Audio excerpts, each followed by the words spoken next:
सकाळचे 5:30 वाजलेत आणि रोज 7ला उठणारा गडी आज लवकर कसा काय उठला आहे हे तुम्हाला प्रश्न पडला असेल. नमस्कार मंडळी, स्वागत आहे तुमचं आपल्या चॅनलमध्ये. तर आज झालं असं की आज तुमच्या भावाने जिम जॉईन केल्या. आठवडा झाला प्रयत्न करतोय पण सकाळ उठायचं त्याला आज मुहूर्त गावलाय. मग चला आजपासून जाऊया म्हटलं. तेवढंच बघतो तर काय बाहेर सगळा काळोख पसरलेला. तसं तसं तर गाडी काढली मग आणि निघालो होतो जिमच्या दिशेने. जिमचं लॉक उघडल्यापासून ते जिमचा पहिला दिवस आणि जिम मध्ये पण पहिला मीच. आल्या आल्या जरा मोबाईल घेऊन जरा टाइमपास केलो, आरशात बघ इकडे बघ तसं. मग नंतर म्हटलं आपण स्टँड वगैरे काय आणला नाही, जसं जर थोडंफार वर्कआउट करूया म्हटलं. कुठे कुठे मग मोबाईल ठेवून शूट करता येते तेवढं केलो, बाकीचं राहू दे म्हटलं.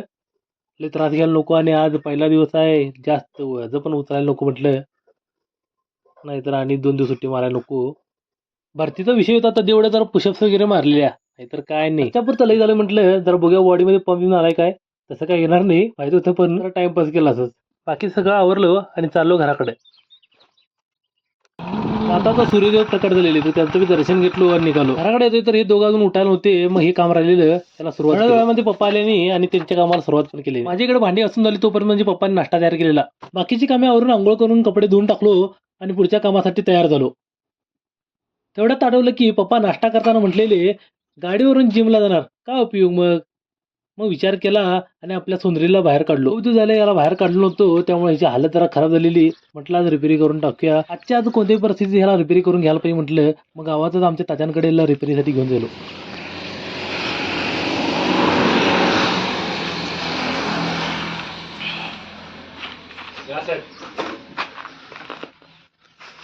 काय करणार आता माझा आणि काय करणार काय तो. तुम्हाला बी घेतो की. माझं बी घेतोस. हे काय घ्यायचं की ते रिपेअरी करायचं आहे. काय करायचं आहे. काय पंक्चर झालंय. सायकल रिपेअरीसाठी सोडलो आणि लगेच घराकडे निघालो, कारण पप्पा आणि दादा कामावर जाणार होते. मग काय घरी एकटाच होतो निवांत. दुपारनंतर पप्पा त्यांनी आल्याने त्यांच्याबरोबर थोडंफार काम करत संध्याकाळ झाली. तेवढ्यातच पावसाने हजेरी लावलेली. भेटूया पुढच्या ब्लॉगमध्ये. धन्यवाद.